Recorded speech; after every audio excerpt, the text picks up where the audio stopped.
Hello and welcome back to another episode of the Divine Stewardship Podcast. I'm here with my lovely wife, Corinne. Hi. And today we thought we'd talk about specific myths surrounding money and within Christianity in general. So I guess Christian money myths, we can call this. And the first myth that we're going to discuss is one that's probably one of the biggest ones. Is the myth is money is the root of all evil. Now, that I'm sure everyone has heard at one point or another throughout their lifetime, and perhaps multiple times. And people will say that that is biblical. The Bible says money is the root of all evil. And it really doesn't. It doesn't really say that. And I think the reason why people believe that is because there's a very close association with greed, right? We're not supposed to be greedy. Greedy is essentially a bad thing. And people automatically, I feel, associate finances or money to being greedy, right? At least that's kind of how it's portrayed in the culture. Anytime that I've heard like money is the root of all evil, it's when someone in the family passes and then there's money to be divided. Right. That's where I've heard that over and over again in my life. And I'm sure others have experienced very, very similar, if not exactly that type of situation throughout their life. So let's actually dive into that a little bit. What does the Bible actually say about money and evil? So Corinne, tell us.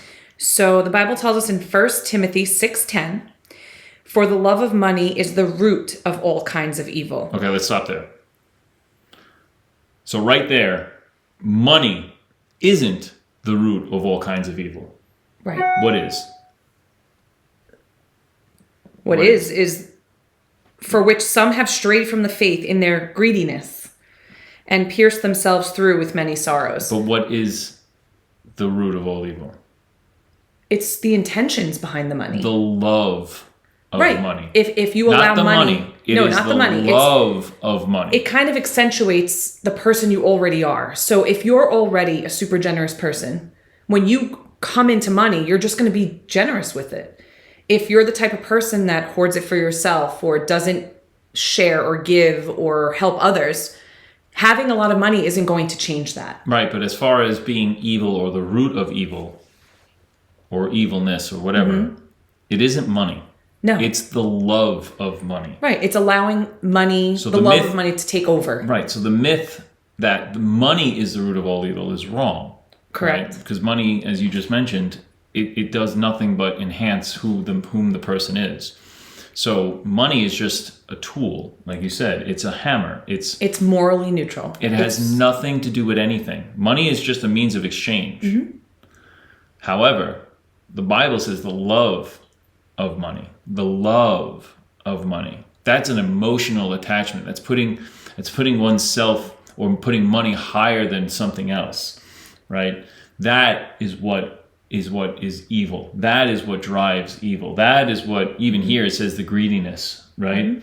That is what is driving all of that. And that's where the biggest, I guess, misconception or misunderstanding of that entire passage comes. They miss that, right? They're automatically putting money as the culprit. Right. When it's not. It's the person's love. Like, it's your choice, your love of the money that is the root of all evil. Right. Right? So money is not the problem, but the love for the love of money is the root of all evil. Okay? So that's myth number one. Yeah. So myth number two, if I have faith, God will always provide financially without me planning or saving. So now that's a big thing. I have heard also God will provide, but does that mean God will provide? I'll just put my feet up and not do a thing? Or does that mean we don't do need your any due action? diligence, be a good steward, and then He will provide and He'll bless you. So is that the way some people would take that is I don't have to do any action. Right. All I need is strictly faith. Right. Now, there's a caveat, like, right? It's not, yes, you need faith, but you need to do something. You need action, right? God provides, and you said it perfectly right there. God provides, and then you need to steward that. Now, whether he provides you with talent or he provides you with monetary, financial good wellness, you need to do something with it. Right. Right? You still need to produce something with it. Now, I'm not saying you have to produce more money. That's not necessarily what I'm talking about. What I'm saying is you need to provide more action. There has to be an action from you in order to receive and steward that gift properly. Right. Right. It's like when you're having a bad day and you just want to kind of mope, right? You don't want to put your best forward. You don't want to put the smiles forward. You don't want to give that happiness and joy to anyone else. You kind of want to get it, right? Mm-hmm. But I feel like it's kind of similar. Money or joy or any gift that you have that you can help people with. If it's something that you can help with, even if you're not having the best day, give it away. Give it away and you'll be blessed with it. Okay, so what does the Bible actually say? What verse? Okay, so in Proverbs 21:20, it says, "There is desirable treasure and oil in the dwelling of the wise, but a foolish man squanders it." Okay, so what are we to take out of that? There is Be desirable treasure. Steward it well. Oil of the dwelling of the wise, but a foolish man squanders it. So that tells me when there's no plan and you just spend on maybe your desires or things that you want, not necessarily towards advancing the kingdom or helping others, and you just spend it because of kind of being a little selfish and I want what I want, or I work hard so I want to spend my money where I want to spend my money without even thinking how it's going to affect you long term, or what is this really going to give us? What's the purpose? You know, it's funny because when I look at this passage, where do you find oil? Where do you find it? Are you actually asking me? Yeah, where do you find oil? In the ground? Right, in the ground.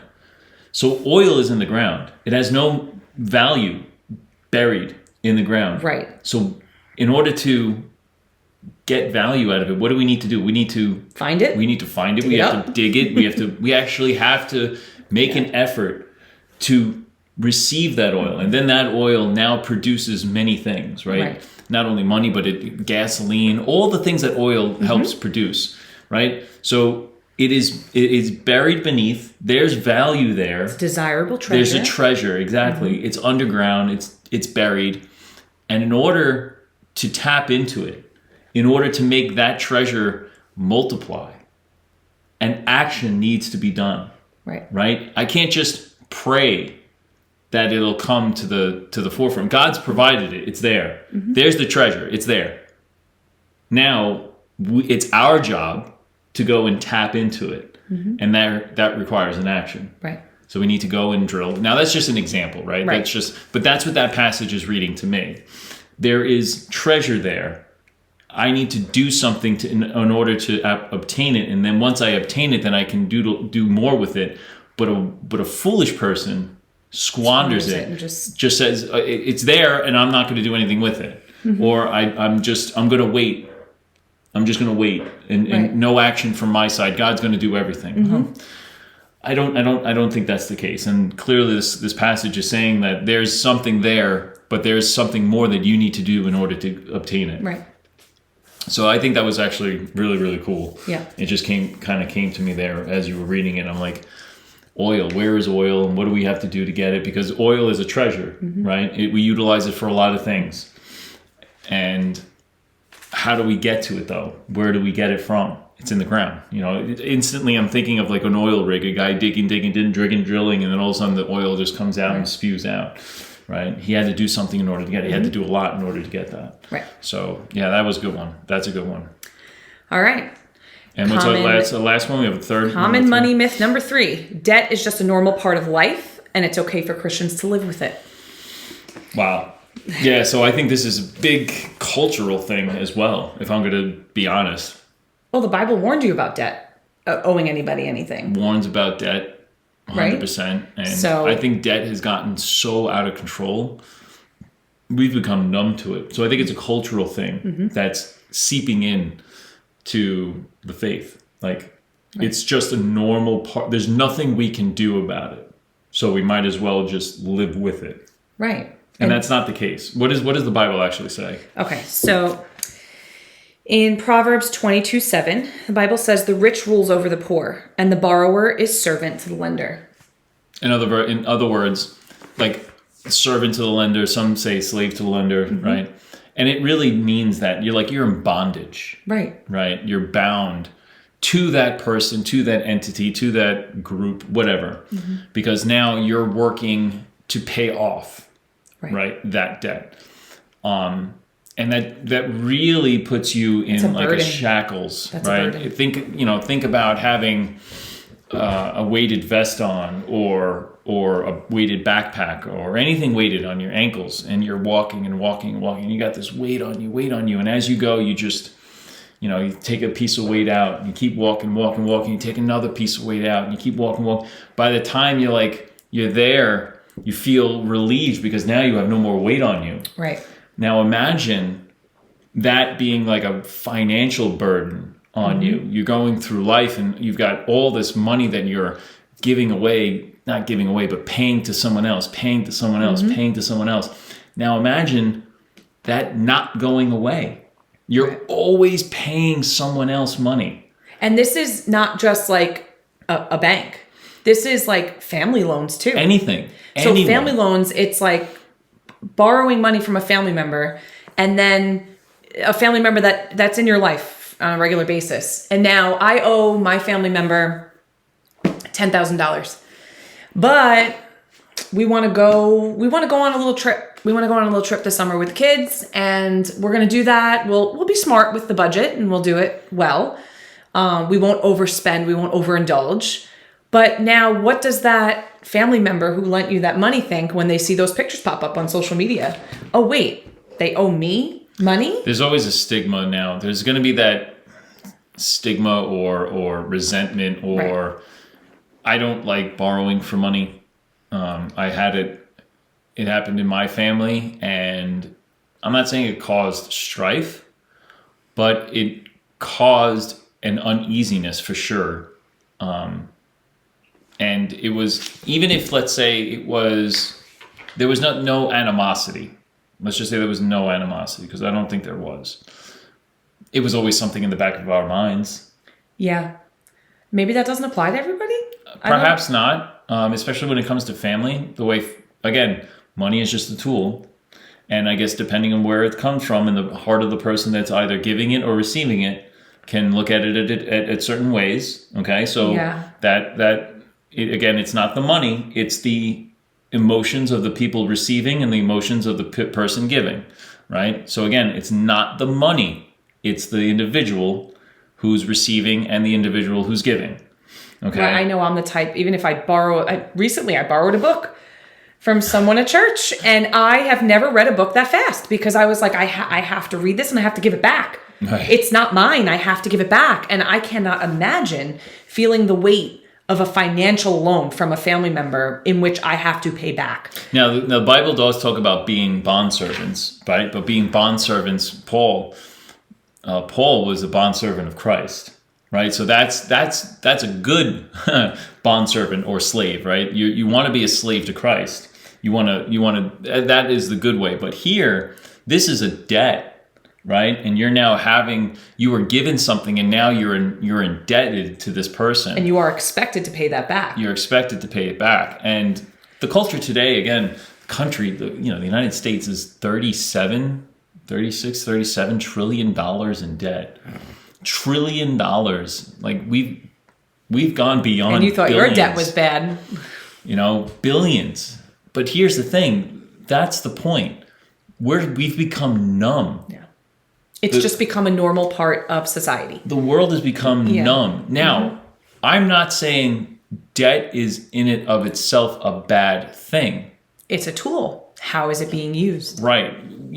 Coming from the Dave Ramsey program, Dave is very, very, very big on debt being bad and evil. He almost makes it a bad guy. He makes debt almost as bad as Satan himself. It is not. Okay, let me just get that clear. It is not. Debt is not evil. Now, when used in the right way. Yeah, when used in a different way or in a certain way, it's not. I will say there are plenty of people that are in mortgage. A mortgage is a debt. Now, am I saying that mortgages are bad? No. I'm not saying mortgages, because not everyone can buy a house outright. Many cannot buy a house outright. Exactly. Especially new anyone. Couples. It doesn't matter. Just starting out. So therefore, they're going to have to incur some debt. But here's the point. What do you do with it? How well do you steward the money in order to remove that debt? Right. That's what matters. Okay? Even if you're, let's say, utilizing debt to create wealth, fine. But how well are you stewarding that debt?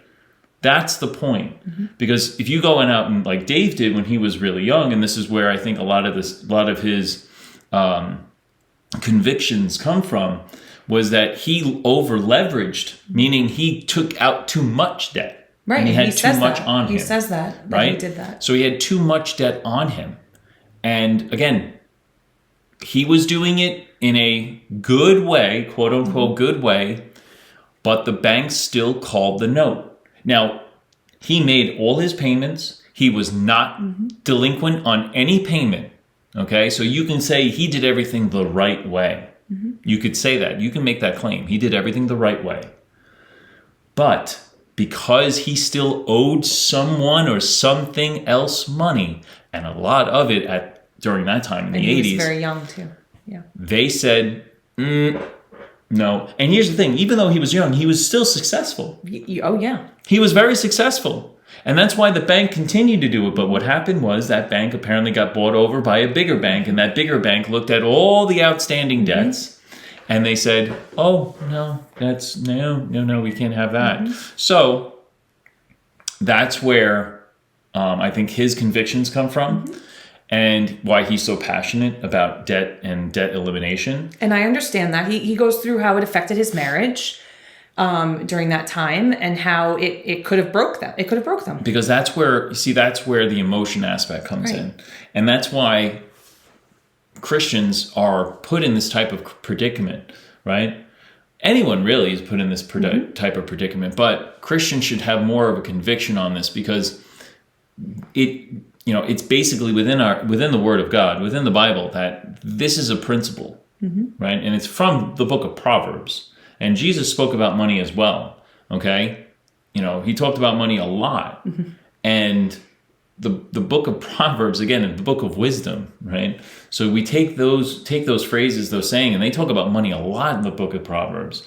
And right here, it's blatantly saying you're a slave or a servant to the person who gave you that debt, okay? So that means you're serving them. And if you're serving them, who are you not serving? The needy. God. God, the needy. Right? You're not serving God. Right. Now you have two masters. And you cannot live with two masters. You cannot have two masters.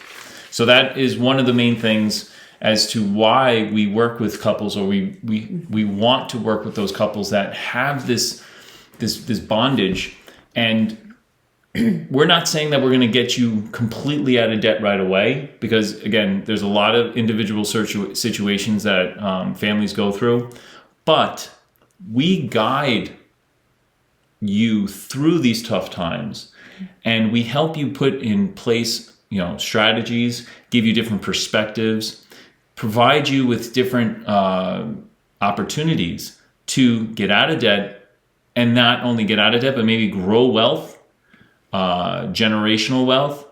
Maybe we put debt in a certain situation where we can now start saving, because the Bible also says that we need to save. Okay, the Bible is very big on saving, right? Joseph, Pharaoh, he told Pharaoh there was going to be a famine, so he needed to save up, store money for what? 7 years. 7 years. Okay, so there's all these things out there that, well, not things out there, but stories in the Bible that talk about saving, talk about paying off debt, right? And people miss them. They just kind of, oh, well, that's just, well, even if if you think, listen, it's the word of God, so it's not just stories. These things happen. And there's truth behind them.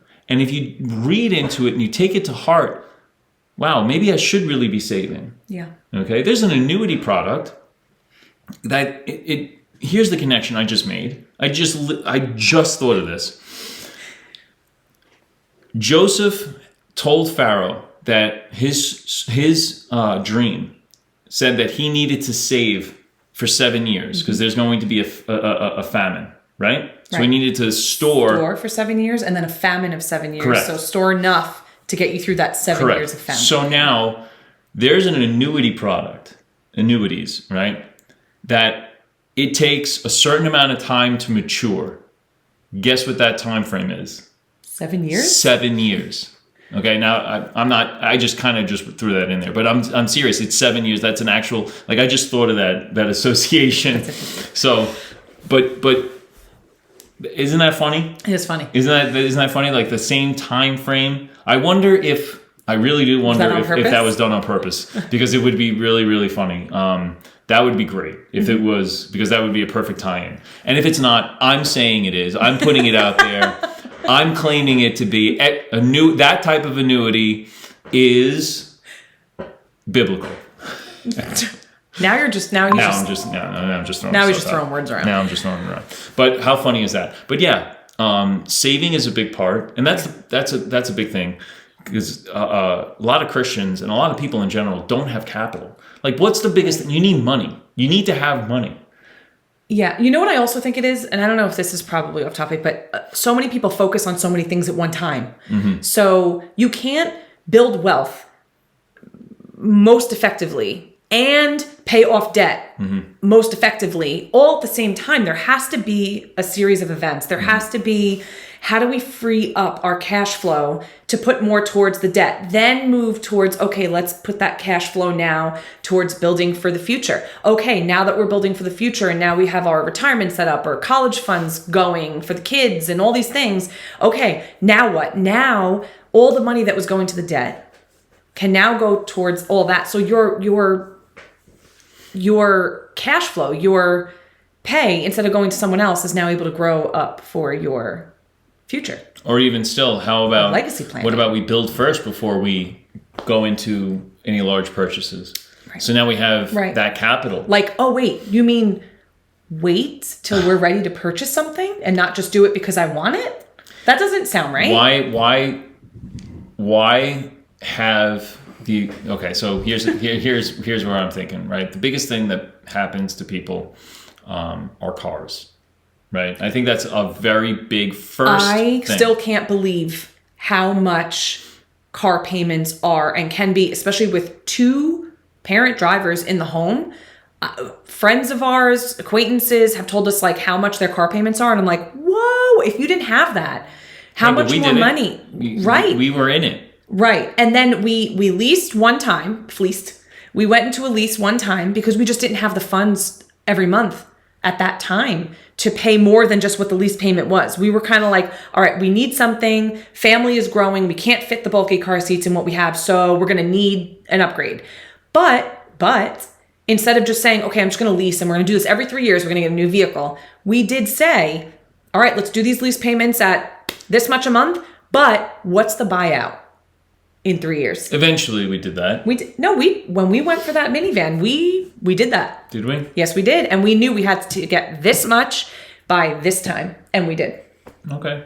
I don't remember it in that detail, but and if we had not done the program and we had not started our financial freedom journey, I don't think I would have thought that way. Okay. Yeah. I don't think I would have thought that way at all.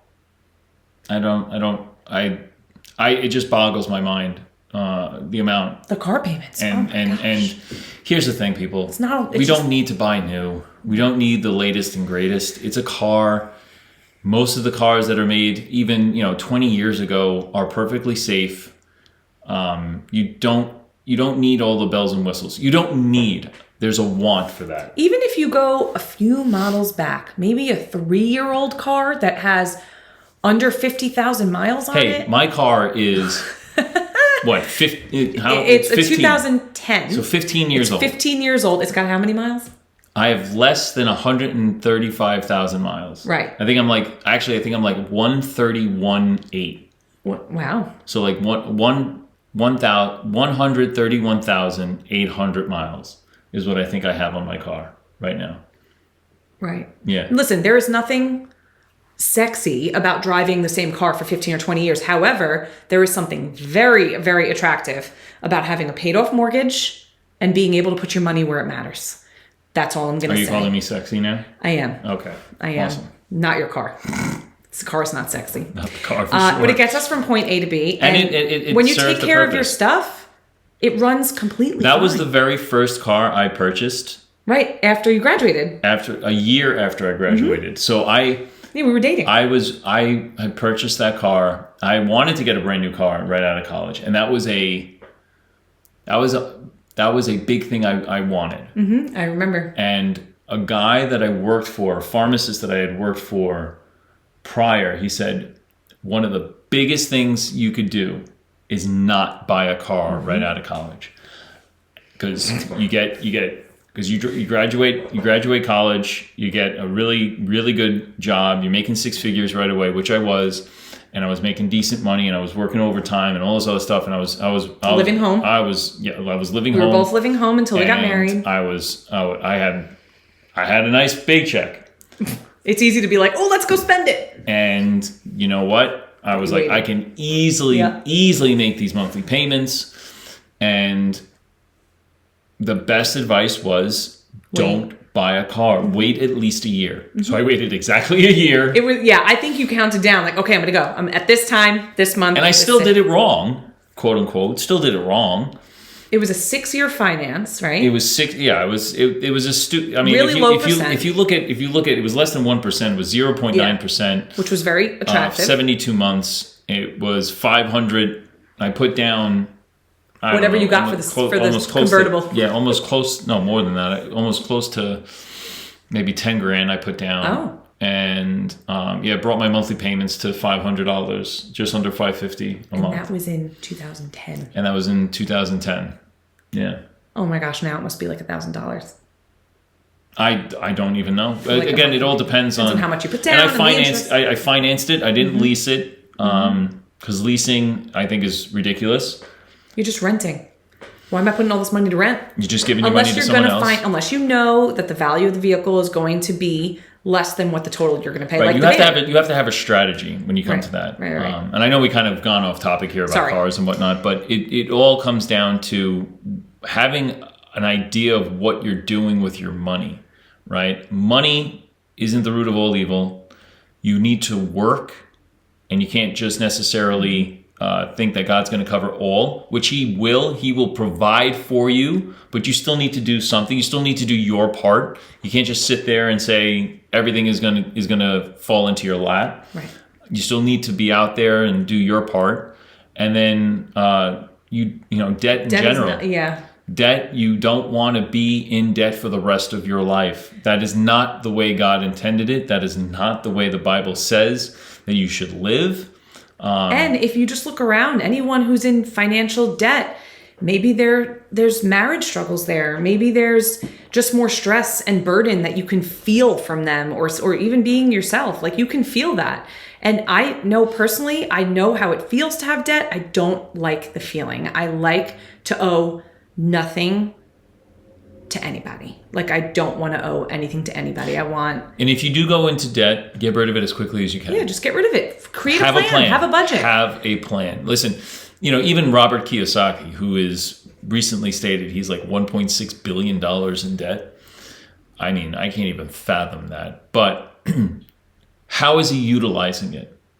Right? That's the important thing. How does he utilize? He's got a real estate and investments like empire. That's what he's got. And he utilizes it to create cash flow and all this stuff. I don't necessarily recommend the full 100% of the Robert Kiyosaki Rich Dad Poor Dad method.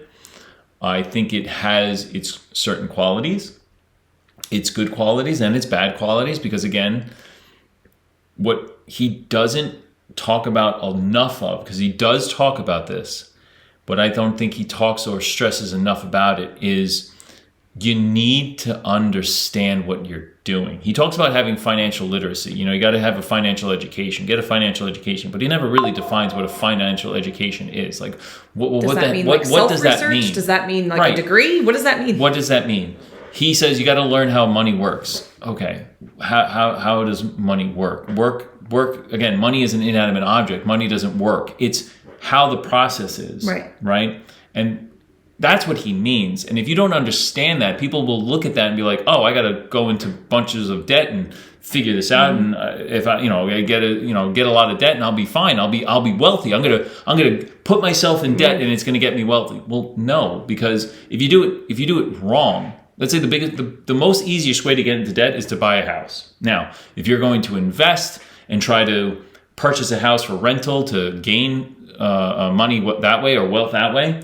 If you make a bad deal, guess what? That isn't a blessing. That's a burden. It's a burden. Now that debt that you've just put yourself in, that's bad. Right. What you thought was going to be a positive, you didn't do your due diligence to make sure that debt you were acquiring was going to be a benefit for you. It has now become a curse and a burden. So if you don't understand how to do it, you got to find a way you got to pray about it. You got to find a mentor who's walked this way, who knows exactly how to do certain things. And that's why, we say we've walked the walk. We've done stupid things with money. Yeah. And we've learned on how to correct it. We've learned on how to find a method and a way of eliminating debt or minimizing debt, and then ways of building wealth. So find us, call us, let us know if you want some type of guidance. You want us to work with you on how to eliminate some debt, alleviate that burden. Because again, it's a weight. I know it. I felt it. You felt it. Yeah. It's a weight on you. And you want it gone as much or as quickly as you possibly can. My thing was, I'm stressed, and I say stress because I'm the type I stress about everything, which I am working on. But I already have the stress of raising small humans and keeping a home and maintaining a marriage and doing all the right things with the kids and being the perfect parent. Those are the things I want to focus on.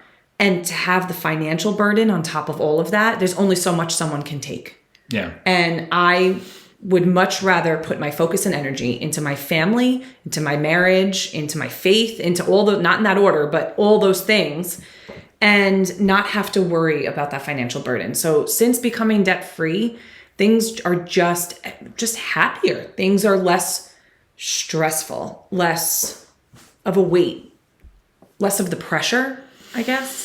Yeah. And when circumstances arise, they're not emergencies. They're just circumstances. They're just things that happen. And listen, things happen all the time. And you got to have a plan. Mm-hmm. And, there's a method. There are strategies out there. There's, even just regular clarity, getting clear, getting a nice different perspective on certain things. It goes a long way. Mm-hmm. It really, really does. It goes a long, long way. And having someone walk with you and guide with you along that path, along that journey, people don't understand. Like, we had mentors in this, mm-hmm. and it was a blessing. Yeah. It really was, to have someone available to ask a question, get an answer, get some guidance. And even if that individual didn't necessarily have the full answer, it was enough to help us figure it out. Yeah. And to provide us with options. Resources. And exactly. On way to get to the way that felt best for us, mm-hmm. to get out of the debt, mm-hmm. Or to move forward in general. So that's what I really like about our mentor, mm-hmm. or mentors that we've had. Mm-hmm. And that's the same thing we want and have done for others. Mm-hmm. So I don't know if you want to add any more to that. No, we would love to help you figure this all out. And if you have any questions, we want to be the way our mentors helped us, the way that we found people who just knew a little more, who maybe walked through it already. that we can be that for you. And if there's anything that we can do to help you financially go on that journey to financial freedom, we would love to do that for you. Love to serve you. So with that, again, Christian money myths, I think we've debunked them and really said what Scripture has said. Now, those were just a few. Just a few. There's plenty of scriptures that will go further, but those are the main ones. All right. And we'll end it here, and we'll catch you on the next episode. Take care. Bye.